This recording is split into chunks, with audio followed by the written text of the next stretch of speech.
This episode of Capes and Lunatic Sidekicks is brought to you by Tweaked Audio. To get awesome headphones, go to tweakedaudio.com and use the coupon code Southgate to get 30% off, free shipping, and a lifetime warranty. Or you can get there through the link on our website, southgatemediagroup.com. This is Luca Perich, and you are listening to the Capes and the Lunatic Sidekicks podcast. I'm here for Peter. Damn straight. Anyway, might be a little difficult this week, but, well, illegal this week. But anyway, welcome back to the Ultimate Spider-Cast. I am Phil. Joining me as always, that's Spider-Woman herself. Oh, it's so hellfire. It is early. Bear with me, guys. I have a hangover. We just did episode 169 on Kate to put it into the timeline for you, so. Like it has to be early for you to be hungover. And I thought you didn't Ray, come get the triplet. Ray, come get the triplet. And I thought you were a professional. I thought you didn't get hangovers. I tried something new yesterday, so I don't want to talk about it. Whoa. Something new. Whoa, that's pretty damn big. This is wholesome. It's Spider-Man.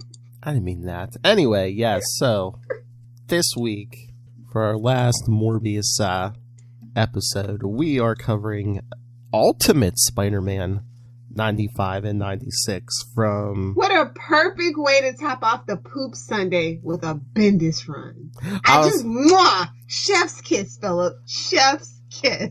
I was going to say, you know who wrote this one. Bendis. You know I wasn't going to let you get like 5 minutes into this podcast without mentioning Bendis.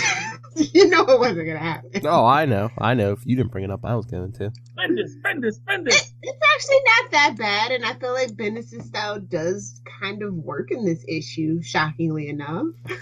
Yeah, I mean, he either hits home runs or he, strikes out. He's taking a poop on the couch. I know. Yeah, you never know what you're going to get with Bendis. Tricky Dicky. It would be funnier if his name was Richard.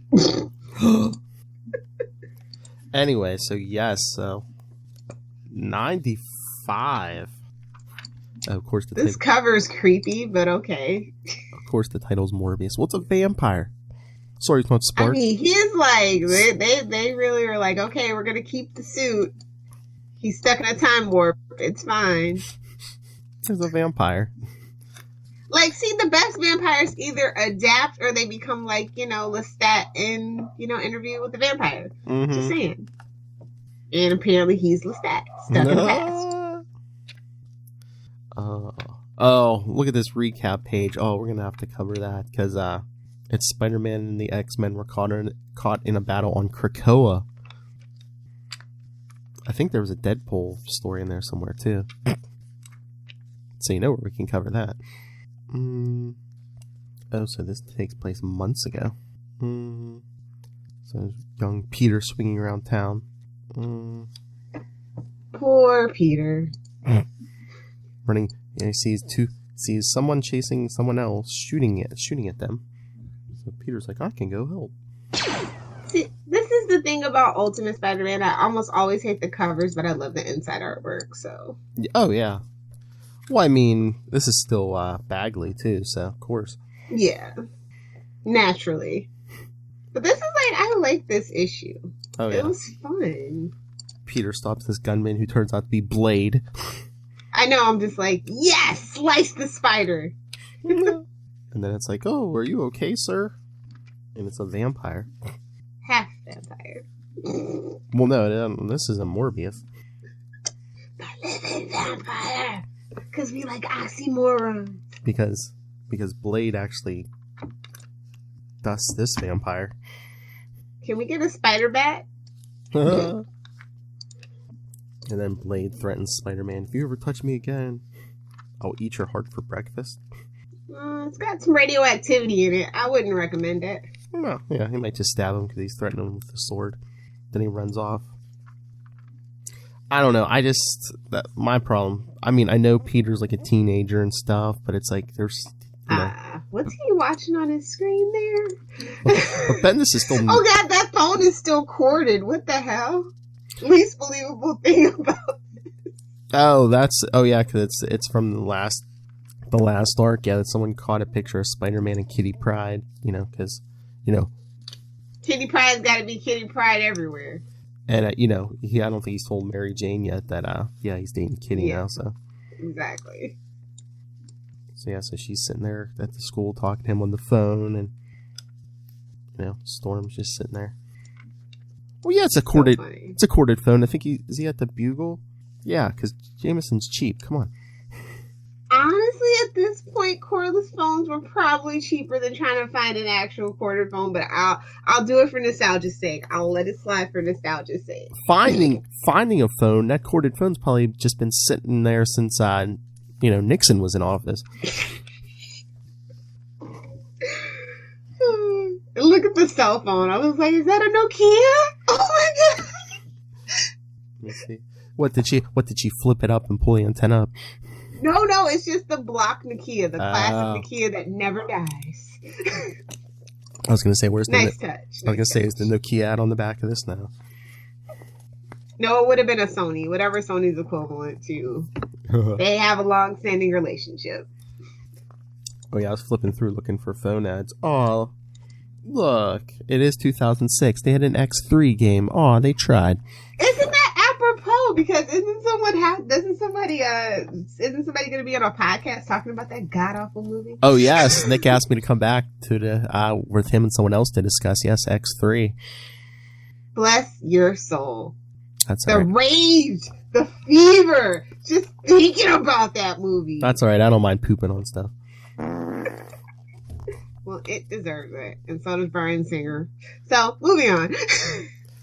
So Peter and Kitty are talking, and Kitty's all, the professor doesn't want us to leave the mansion.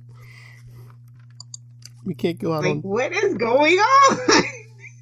We can't go out on dates. Okay, this investigative report is more like smutty fanfic that I would write, but whatevs. Yeah, because I guess vampires. Because Pete hears James. Well, it was Twilight era, right? No, that's a couple years away. Yeah, I mean the books might be out. Yeah, maybe I forget. But yeah, Jameson and that long-haired hippie Ben Urich are talking about this vampire story. Ben Urich. I love how they'll update everyone's look except for Jonah. He still has the same look. It's a classic, timeless, angry white man look. Although don't mess with perfection. Although they actually did give him a real mustache. It's not that Hitler mustache. And we saw how fast that came away. 2005 was Twilight's first book, so maybe that's why. Oh, did you jump on a bandwagon? Get the girls in, get the teenage girls in. You know what I'm saying? Mm-hmm. But yeah, Jonah's like, vampires. How does my star reporter hand in a story on vampires? And Ben's like, there's mutants, there's Spider-Man, there's Captain America frozen in a block of ice. Tony Stark is a human tank, but vampires are too much for you. Jonah's like, I'm not. Right? Do you know the world you live in? What are you talking about? He wants proof, I guess. So yeah, People Magazine. But Pete's like, what about vampires? You saw one? And, Ben's like, no. And then Robbie comes up. It's flimsy. Robbie, the girl said she was bit by a vampire. It's flimsy. Print media is dead anyhow. Okay, Ben. They said it's half a story, but Ben lets Peter read the story. But yes, this 21-year-old, it says Jennifer Grunwald. I believe she works at Marvel, so... But yes, this girl worked at the New York Public Library in the Foreign Literature Department. Nothing to write home about, but okay. Oh, she's fluent in French and Spanish, so I'm sure that'll come in handy. Oh, convenient plot point. What's convenient? I see. But she met a man in the library, thought he was just an immigrant. She recalls a hazy drug-like feeling washing over her. A rapist. Yeah, I was gonna say hashtag rapey alert. Jeez. The stranger's voice now in her head in English. She was overwhelmed with a feeling of following her outside, and she did. I thought I was drugged or something, but I wasn't. I didn't drink or anything. I vaguely remember being in the back alley. Okay. I remember him Bendis. Dear Bendis. Read the room. I know. I remember him whispering in my ear, but then I don't remember anything after that. And I was missing 6 pints of blood. Feeling very anemic. I mean, I guess they're trying to go for an old monster movie feel here, because like these panels are in black and white as, you know, Morbius like bites on her neck. Yeah, like I said, it's like smutty fanfic that I would write. That's all that I'm saying. Whoa. I know. Well, but they put it in black and white, so you know it's tasteful. Yep. It's artistic. Nailed it. But then she woke up that night in her own bed at home, confused and disoriented. So I guess is this. So we're not gonna talk about those ramifications and those hashtag rapey vibes. Okay. Well, Uric. Well, fine. is this her mother that brought Ben Uric in? Because yeah, Ben Uric's there all of a sudden. She had not been violated in any way except for the marks on her neck. 2 small circular marks at the bottom of the left side of her neck. Wounds that were a day old, already healed, as if they happened weeks ago. Interesting. Scared to return to work, scared to go to the police, Jennifer realizes that what she thinks happened to her makes her a target for ridicule. Oh, you got a hickey. And she's saying, I know it sounds insane. It may have just been a maniac playing creepy dress-up fantasy fetish thing, but maybe it was a vampire. This is a vampire.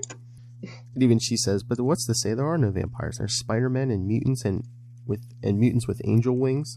Vampires. Okay, way to call out my homeboy from way back. That justice needs to be served for that character. So upset. I know. Let's do something good with Archangel. Come on. Yeah. Something has happened to me. I just want to understand it. Oh wait. So, besides that, next day Peter's at school. Let's get to the teen drama. Fitness does best. Yeah, because Pete. I swear if he shows up as a guest writer on Stargirl, I'm flying to Vancouver. I'm gonna make a way. Oh my. Yeah, but Pete sees Mary Jane. Hey, MJ. And she's like, not today. What? Not what? Come on, what? Busted! I'm seriously asking, what? Yeah, she holds up the People magazine with Spider-Man and Cutie's picture on it. He's like, yikes. She's like, how much of this am I supposed to take? And she's like, you can explain why you so badly had to break up with me, because no one is safe with you, because your life as Spider-Man dooms you to... But she is, to be fair, like, honestly, you're just a regular human girl. She's a mutant who can defend herself. Just saying. Well, that's what Peter says. He's like, MJ, she has mutant powers. She can defend herself. In fact, she has the power to phase through things. Which means she can't be... But Mary Jane is a fiery redhead, and she don't care about common sense. And that's fine. I'm fine with that. Feelings are feelings. It's fine. Well, then she says, oh, she's perfect for you. Do you love her? Peter, no. No, not yet. Nobody loves Kitty Pryde except for Klaus. And Bendis. And Mark Guggenheim. Yes. Let's never forget. Bendis. Oh, true. But he's like, not yet. She called me and asked me out. And we, have a lot in common. I like how he mentions how they've helped him in the past. But, we don't get an editor's note. That's fine. But he says, I was trying to help out the X-Men. I didn't know this could be on TV with her and all this. I still have the scummy media hanging around school looking for Spider-Man. Uh-oh. The dreaded question, did you know her when we were dating? Don't answer, Pete. Don't answer. Idiot answer. What, I'm just supposed to deal with this? Be your friend? Yes. You are my best friend. Can you just... This version just needs to go fall into a portal to another universe. Another dimension. She's a water... Get her out of here. She's a water clone. I wouldn't take it that far. He's like, MJ, maybe you should find someone who... You ready to... Yeah, go find the Flash. Not the Flash. Go find Flash. I wouldn't want to get my name right neither. I mean, come on. And she's like, you ready to see me making out with another guy? Maybe one of the guys on the team. Is that what you really want? Teen drama. This is like straight out of a CW show. I'm just saying. Oh, yeah. Next week on Stargirl. Well, you're my friend and you always will be. And she's like, oh, great. Yay. Nah, I wouldn't count on that, homie. And then oh, yeah, and watch out for vampires. Like, what? Shouldn't she turn around and go, what? He is starting to be a bit of a neckbeard, bro. Mm-hmm. A bit of a neckbeard. So we see Yorick. Speaking of neckbeards. Oh, yes. He goes to see this Jennifer at her apartment. I want to talk to you more. Oh, it's 416. They just couldn't do it. Nope. It was a little 616. So they couldn't close. do it. But the vampire whatever must have taken full effect because when she opens the door, there she is, all in leather. I was like, what in the Selena Kyle from Batman Year 1 is going on around here? Exactly. And Ben's like, what? Oh, no. She grabs him, kisses him. Please, I'm so hungry. And a voice says, then eat. Which she bites Yorick. And you're just like, not anybody but Yorick. Come on, man. Yeah, Pete's at the Bugle, and he hears, the police are there. They're looking for Yorick. He was here till 6:30 last night. Dun, dun, dun. I know. Oh, Lord. Peter. In a way, we flip. Peter, Miss Brandt, what happened? Yes, but yeah, Ben's been missing for a day. I love Betty. $10 says Wilson Fisk tossed him in the river. I mean, any other day when there's not a vampire on the loose, that'd be a good bet. Yeah. So Pete's swinging. He's thinking, this is my fault. Again, guilt. No floating heads, though, so I don't have to take a shot, and I'm okay with that. I wanted to tell Mr. Yorick, dude, I saw a vampire once. And when he says, when did you see a vampire? I'd say, when I was swinging around the Spider-Man. Oops. So yes, he's like, so yes, he looks up the address for Jennifer's apartment, so he's gonna go creepy stalker. Wait a second. We have a questionable sound effect, in fact. I'm just saying. Wait a minute.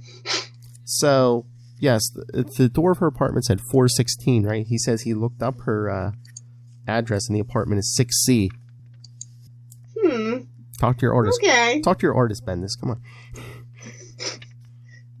Talk to the editor. The editor didn't catch that. Yes. But yes, as Peter's outside, he sees a wolf come crashing out of the window and get thrown out of the window, and it looks like it turns into bats. Night of craziness, of supernatural craziness. And then it reshapes into a wolf, jumps back in the apartment, and sees Jennifer holding Yorick. He's mine. I always wanted to know what it looked like when someone was actually cuckoo for Cocoa Puffs. Questionable dialogue.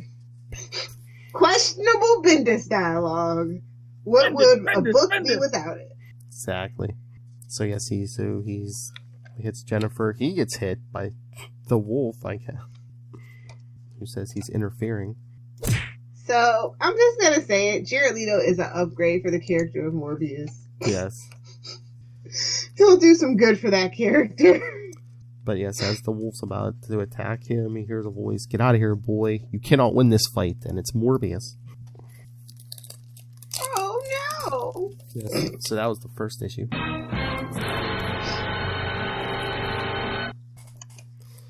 So yes, Morbius Part 2. Because yes, that's the actual title, Morbius. Get it, more Morbius. Oh! Suck it, Kuna! Leave it to me. I'll tell you what. Leave it to me. So yes, it opens up the big fight. Yorick is sitting there all immobilized on the floor. As you do. Mm-hmm. And yes, Morbius is facing down this wolf, and Jennifer, stand down, Hellspawn. You know who I am. You know who I am. Mm-hmm. I was like, Hellspawn? Wait a minute. Somebody's gonna come to sue you. And Jennifer's like, he's mine, he's my food. And the wolf's like, he's here to take your life, not your food. So Pete says he's creeped out because the wolf is talking, tries to web people. This is a mess. Mm-hmm. And the wolf's attacking Pete, and he's kind of choking it. And Jennifer jumps on Morbius, who throws her off. The wolf just becomes mist when Pete's trying to attack him. Right? Mm-hmm. I'm like, what is going on? This is a crazy fight sequence. Oh, Lord. This is like something out of Deadpool. Morbius tells Pete, I told you to leave, and, like, throws him into the bathroom, through the door. Where he belongs, in the toilet. I was gonna say, it's Marvel. There's a toilet. Oh, Lord. And then the other vampire, they're fighting. Morbius, I don't care who your father is. I'm going to kill you with my bare hands and feed you to my friends. But then he takes off. My food! Jennifer, Creepy. Yeah. Creepy. You keep referring to him as food. Okay. College girls. But yeah, Morbius is like, oh, sorry I didn't save you from this. And he stakes her. Look at Spider-Man in the back. Oh my god, what's he doing? No! I know, but he grabs Ben and takes off. And takes him to the hospital. They're like, what did you do to him? I didn't do anything. He was bit. He's Ben Urich from the Bugle. What bit him? A vampire. Stop it. What happened to him? I'm telling you, a vampire bite. Look at him pick up that doctor. Well, yeah, the doctor's like, I can't help you if you're going to lie. And yeah, he picks him up. And here comes, it's flipping time. Yep, security tries to come, and he's like, I don't have time for this. This is my friend. He was bitten by a vampire. I tried the Fantastic Four, but in this universe, Reed Richards is all evil. I tried to think of somewhere else to take him, but I can't think of anyone else. And if you can't help him, find someone who can. So Pete agrees to leave. Then later the doctor, I don't know what to do. We called S.H.I.E.L.D., but I don't think they took us seriously. I don't know what to do. Should I call the FBI? I kind of like that it's like this underground thing that in a world of mutants nobody's like taken seriously. Exactly. I definitely like that take on it. I'm surprised they didn't say that. Oh, he thought it was a vampire. It's probably one of those stinky muties. I was waiting. Mm-hmm. Because there is a genetic disorder that, well, it's like a series of just genetic disorders where people are like super sensitive to sunlight. Mm-hmm. They can get kind of like burns. People who like crave blood, it's like one of those things. Yeah, it's like it's a whole couple of disorders that if one person had it all together, they could easily believe they were a vampire. Oh yeah. Burn. Sizzle in the sunlight. Unless you're a Twilight vampire, then you just sparkle. Oh, but did they call Spider-Man a mutant? Because the one's like, Spider-Man, huh? I know. Just drops this on us and runs away. All those mutants. I hear you. I mean, they just assume his name's Spider-Man. They just assume he wears a mask. They assume he's covering up something. Exactly. But yeah, Ben's just laying in the bed. Hungry. I can relate. And Morbius shows up. I know it hurts. It's almost over. When Pete comes smashing back in. And I was just starting to doubt my plan of hiding in the ceiling to keep an eye on my friend. For once, my stupid was smart. One more time for the people in the back. The truest statement has been spoken. Yeah, so he starts attacking Morbius. Get out of here. You hear me? The Morbius just like, boy, if you want to help your friend, stop interfering. I'm not trying to hurt your friend. I'm here to save him. You're trying to bite his face off. Boy, I'm helping you. Bendis dialogue. So many bubbles, bro. So many bubbles. I know. He's already been bitten once. If he is bitten two times more in the light of the moon, his transformation to the blood-seeking undead will be permanent and complete. Whew. Yes. But Spider-Man's like, you're a vampire. Don't put me with them. Some of us refuse to give in to the curse. So, I'm trying to remember if Bendis ever explained this. So I guess like Morbius is another like real vampire. It's not like science. Yeah, because I hate that version. I promise I'm going to help him. I and I alone have the power to stop the transformation. I made a promise on my mother's grave that my father's unholy curse will not take anyone else. Oh Lord. Your father? Who's your father? Dracula. Boo! How about now? I know. How about new? You know, of course his father has to be the most famous vampire in history. Okay. What a drama queen. And then Morbius says, stay back. This looks worse than it is. And it looks like he's about... flipping time. Well, it looks like he's about to feed, so Pete jumps on him. No. Morbius, stop it. And whips him through the wall. So, of course, again, security. But then the lights go out. What? Then we see a bunch of vampires show up. Oh, and the chick bites Peter. But then she's like, this blood is tainted. This blood is diseased. You're not human. You're not pure. Burn. I know. Told you that radiation's not good for nobody. Yep. So then he just starts punching and throwing vampires around. Oh my god, you killed me. You turned me into you. Let me see Blade. I said Blade. Morbius just stabbing vampires. Dusting them. Spider-Man taking down the female one. Till Morbius dusts her. It's Pete. You know, they killed me. They freaking killed me. And then Morbius rips off his mask and he's smelling his wound. That's what I thought. Your blood is diseased. Don't worry, you'll be fine. You're lucky. What?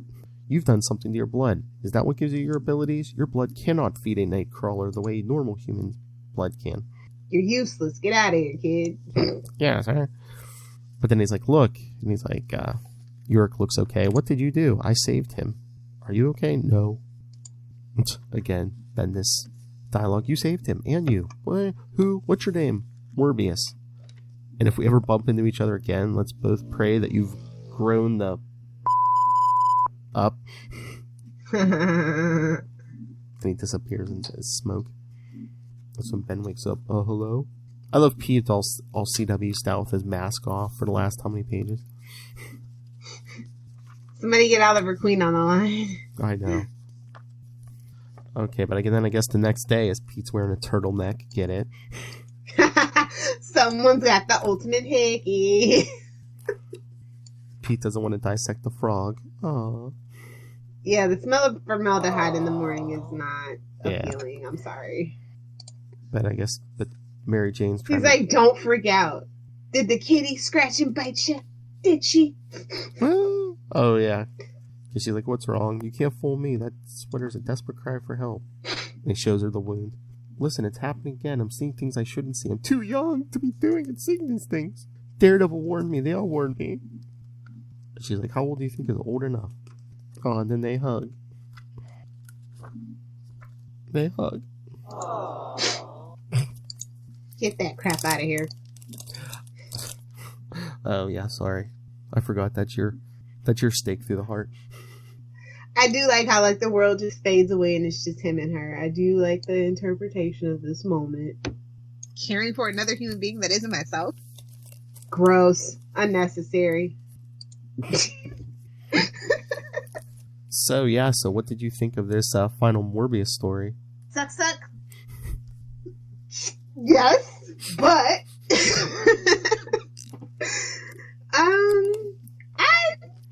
it's kind of a wild ride. I think it was a little too jam-packed. Mm-hmm. I would have preferred it to focus a little more on Morbius. Just a little bit more. I mean, I know they always want to do a different take in the Ultimate Universe, so yeah, I don't know. I know you don't like the living vampire, but it's I don't know, it made him unique. They're all technically living vampires. I'm just saying. True. But it's does he really have to be Dracula's son? Well, it's Bendis. Go big or go home. Oh yeah, he is a fan. But honestly, we're just gonna say it. The art really carries this issue. Yes. I'm not gonna lie. I love the fight sequences, even as bizarre as they are. Great. Very kinetic. I enjoy it. Oh yeah, I love this art because it's Bagley, my favorite Spider-Man artist. Yeah. I think it's the best issue we reviewed, to be honest, though. What? I think it's the best Morpheus issue we reviewed. Oh, okay, yeah. Well, that's not saying much, but I'm just saying. Mm-hmm. Well, yeah, the first one we covered was 70s, and then last episode was the 90s stuff, and then this was the 2000s. Oh, and I'd forgotten, I was listening to another podcast. You know why there really wasn't much Morbius in the 80s? Why? Because he... make a movie? Well, no, he was cured for most of the 80s. And do you want really? Yes, and you want to know how he was cured? I think it was... The Power of Love? No, it's even better. I think it was in a Marvel team-up or something. He gets hit by lightning. Like that one movie with the vampires where okay, I get you. Yeah. No, Supercharged Sunlight, I get it. I get it. So for most of the 80s, he was cured because he got struck by lightning. Huh. Interesting. I mean, not really, but So lightning gives you abs and new life. well, if you survive it, basically, and you get a cool little tattoo too. Oh my god! I heard a story one time. Supposedly some guy got hit by lightning. It went right for his zipper. Oh, poor thing. I'm like, just kill me now. Oh, but hey. So Morbius month is over officially. Yes. But hey, speaking of funny accents, would you want to hear what Ray has to say about these issues? Yes. Let our triplet speak, please. Thank you. All right. So here he is, everyone. Ray from Into the Night, the Moon Knight podcast, Last Sons of Krypton, the Superman podcast, and the upcoming To Know Her Is to Fear Her, the Spider-Woman podcast. So yes, he's in the Spider family now. And between that and Scarlet Spider, yes, a Spider-Person expert. All right, Ray. Hello, Lilith and Phil. This is Ray. I'm just going to give my thoughts for Ultimate Spider-Man 95-96, Morbius, the two-parter. Man, it was an enjoyable two-parter, I must say. The art from Mark Bagley was absolutely superb. Oh yeah. I don't know if you think the same, but Mark Bagley's art in the Ultimate Spider-Man's probably up there as his best. But a really good, solid vampire tale. I loved it. Again, I think Bendis really does write well for Spider-Man. He's got his problems with other characters, but with Spider-Man, I don't know, he just feels at home, and especially in the Ultimate Universe. Well, Teen Spider-Man, yeah. So I really enjoyed the quick banter between people. There was that interaction between Pete and Mary Jane. Just, the quick-fire responses. But, yeah, the action was epic, I thought. Seeing that... is it Dracula? I don't know. Seeing that wolf turn into bats, into fog, was all very classic kind of vampirism. And Morbius, slightly different, I guess. His father is Dracula, so in the Ultimate Universe, things are slightly different. But I really enjoyed it. I love the revamped, no pun intended, Ben Urich. Revamped. Enjoyed the fact that when Spidey got bit, his blood was kind of tainted. I actually thought that was going to be a very logical thing for Morbius to show Spider-Man, that he had to bite him to heal him, but in fact he didn't really need to do that at all because his blood is radioactive, I'm assuming. But yeah, no, a really good couple of issues. I'll be interested to hear, as always, what you guys think of it. I'm hoping you liked it because I haven't read all of the Ultimate Spider-Man, but every time I dip into the stories, I'm thoroughly entertained, and no less so with this. So yeah, I'd give this a solid B+, both of them. Anyway, I'll catch you around. Swoop swoop. But yeah, we'll have to. I'm trying to remember if he covered those or not, but we might have to cover an Ultimate Spider-Man arc one day, because I know that Bendis did do Moon Knight in one of them. So yeah, that's fine. We can do that.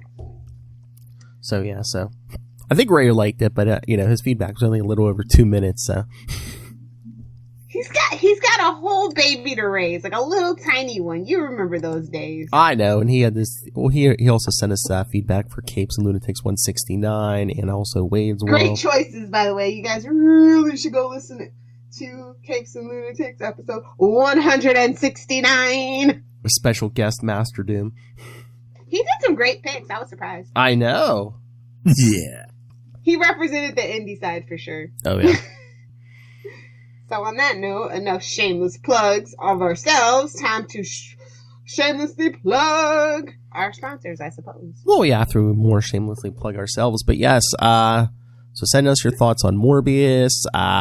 Next week, Matt and Ray will be back for more Scarlet Spider. We're going to be covering Funeral for an Octopus, the miniseries, issues 1. Charlie, I expect feedback. Oh, I thought Lilith Hellfire was going to send some feedback. Of course I'm going to send feedback, but I expect that Charlie Esser to give some feedback too. Oh, yeah, true. Oh, yeah, because he has Marvel Unlimited now, Charlie Esser. Exactly, there's no excuses. I know. Wouldn't be surprised if he's like, I'll be there.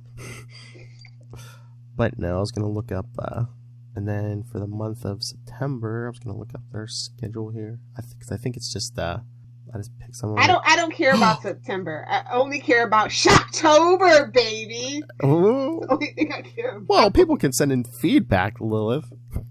Oh, Lilith. All right. Lilith is like, wake me up when September ends. Exactly. How dare you? Oh, that's right, because I did have to make an adjustment because I forgot to schedule something for September 1st. But yes, so September 1st, I remember Ray mentioned these a while ago. It'll be Spectacular Spider-Man 164 through 167.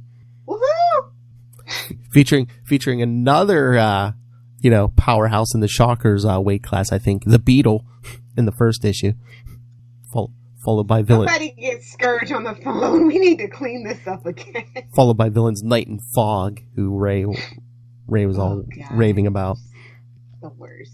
And then the week after, Amazing Spider-Man 340 through 343, featuring the Black Cat. And then, the week after, Amazing Spider-Man 349 and 350, Doctor Doom. And then Amazing Can we get a prequel series where he's just Master Doom? I think that would be cool. Oh, nice. And then Amazing Spider-Man 353 through 358, Round Robin. Because you know who's going to be sending in feedback for that. Oh, yeah. And then the round out September, it'll be, finally, Smoke and Mirrors. Peter Parker and Ben Riley. We got a great little lineup, yeah. Yeah, and then as Lilith let out, it's coming in October. Shocktober! Out of the pouch. Boing. Get ready for a comic-filled October, guys, to counter-program Halloween. Oh, my. Go ahead, throw it in. Anyway, so... We could have done something scary, we did something funny, so... I know, I had a bunch of Ghost Rider ready to go, and Lilith was like, no! We must make fun of the Shocker for a month! We'll do Ghost Rider whenever his show comes out. Oh, don't worry. See Comic Capers in October. Anyway, so email us your thoughts on all of that. capesandlunatics@gmail.com. Call the voicemail 614-382-2737. That's 614-38-CAPES. And remember to support follow us on social media, Facebook, Twitter. Find links to everything all in one convenient place. It's early, like Lil said. Linktree, linktr.ee/capesandlunatics. And now support the sponsors. Tweaked Audio, Hunt-A-Killer, Michelle Gray needs your help. And as Master Doom said, use the code Southgate on all that for a deal. And pick up Pod Life the book, now in digital and paperback. Volume 2 is in the works, so get on the ground floor, get Volume 1. And when you do your Amazon shopping, use the link for Southgate Media Group right down there in the show notes. Help support this show, the Southgate Media Group Network, and that madman Rob, Master Doom Southgate. Make it rain, so says Master Doom. Yeah. Lilith. If you nerds want to hang out with me on the interwebs, you can find me on Twitter @LilithHellfire or on Instagram @LilithHellfire86 or @LilithHellfire69. Also, like I said, I'm trying to have 5,000 friends by the end of the year. So if you want to follow me on Facebook, you can. Lilith Hellfire on Facebook, just look it up. I'm thirsty for it, bro. Gimme. Gimme. I see it. I want it. I get it. Don't let me down.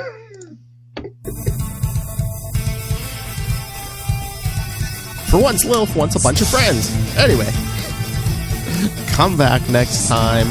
Like I said, Scarlet Spider, the young Australian you heard will be here, along with Matt Kona. It's the Scarlet Spider sausage fest into the most spectacular. But until then, swing on back. Thwip, thwip, thwip.